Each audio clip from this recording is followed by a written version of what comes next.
Distinguished ladies and gentlemen, a very good afternoon. I would like to ask our chairperson to please prompt me when I have a couple of minutes left. I can talk all day and all night, and I need a little reminder to stop. Thank you. I would just like to thank, first of all, the organisers, the Ministry of Health and Family Welfare of the Government of Bangladesh, and partners in population and development for this invitation to share a little about the work of CRP, the Centre for the Rehabilitation of the Paralysed.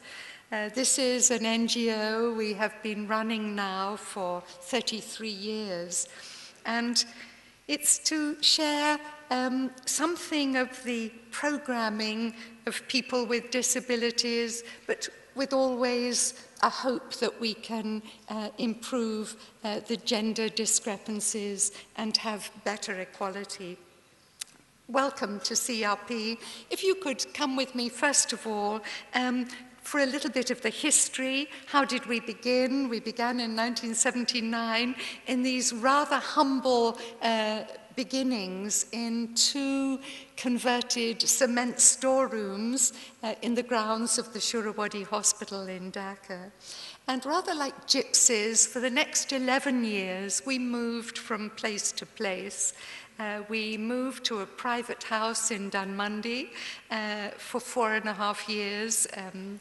We were really bursting at the seams with our patients. These are cases of spinal injuries, and our centre is the only centre of its kind in Bangladesh. But the landlord told us he wanted to pull the building down and build bigger for a medical centre of his own. So we were on the road again looking for another home, and we moved to Farmgate, and were there for another 4.5 years. So for 11 years, we moved on and on, always hoping to find a permanent home because, of course, rented accommodation at the end of the year, we have really nothing to show for it. And in the middle of 1990, we moved to a 5-acre plot in Shava.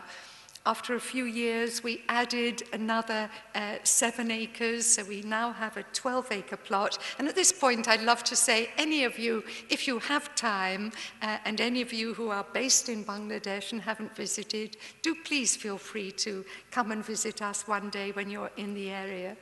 Today, we look something like this. And from the side of the porchway, you see our slogan, ability, not disability. Our service users continue to climb. This is our front entrance.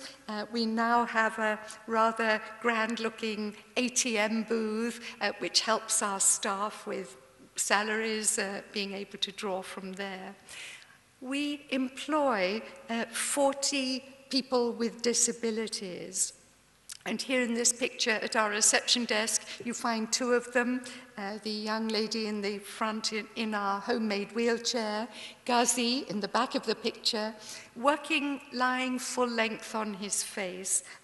Perfect jobs for people who are sedentary or having to lie a job of a receptionist. This is how sometimes our patients arrive in what you could describe an open-air ambulance, the cycle, a flatbed, rickshaw. For a spinal injury, not so bad, because at all costs, we want to keep the spinal column very flat and very still. And this is our most recent patient arriving. We have quite a number of people who've broken their necks. And this was a system that we developed many years ago.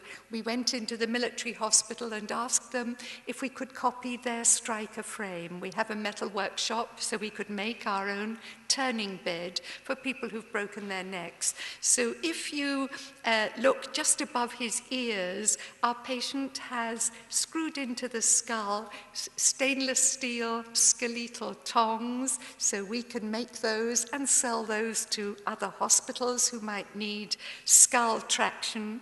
And at the top of the tongs, a cord goes through and over a pulley where the weight is hanging to help stabilize the neck and help to reduce the fracture dislocation. You may just wonder, why does he have a mirror hanging above him?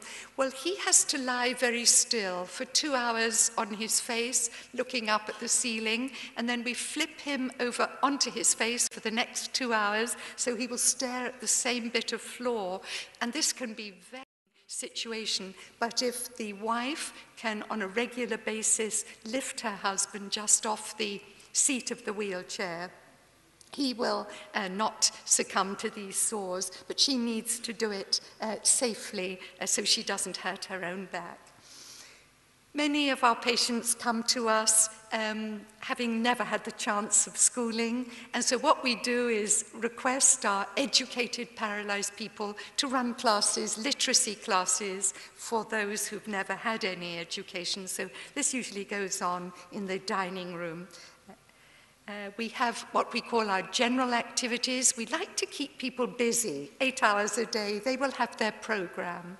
And when they don't have physiotherapy or occupational therapy or go for their dressings, then they come to the multi-purpose hall and do a whole range of general activities. In the picture on the right, you'll see somebody making a fishing net. Others are rolling cotton wool balls or folding gauze squares for the sterile dressings. Others are making paper bags from scrap paper. Anything and everything to keep busy. And usually these are the sessions where people are laughing and shouting and singing together. It's very much a communal get-together. Please excuse me, I'm just going to get some bottles into educational toys and some simple seats. So with Shati's smile, we take our leave of you, and I thank you so much for your attention. Thank you.